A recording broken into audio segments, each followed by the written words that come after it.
В МЧС России состоялось совместное выездное заседание двух комитетов Госдумы – Комитета по безопасности и противодействию коррупции и Комитета по контролю.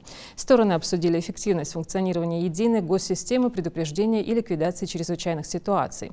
В выездном заседании принял участие депутат Госдумы от Ингушетии Бекхан Барахоев. Глава МЧС России Александр Куренков доложил: действующая структура РСЧС позволяет обеспечивать мероприятия по своевременному реагированию на ЧС.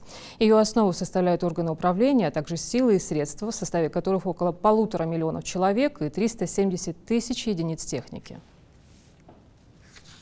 Существующая модель превентивных и профилактических мероприятий показывает свою эффективность. Совместные усилия органов власти всех уровней позволяют добиваться положительной динамики по чрезвычайным ситуациям и пожарам. Эту работу мы будем продолжать. Вместе с тем, актуальность проблемы защиты населения и территорий не снижается. Достигнутые на сегодняшний день положительные результаты не отменяют необходимости внедрения новейших подходов.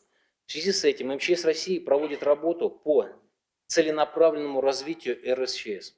Этот процесс затрагивает совершенствование законодательства, способов и методов защиты населения, модернизацию технических средств и другие направления деятельности с учетом новых угроз национальной безопасности.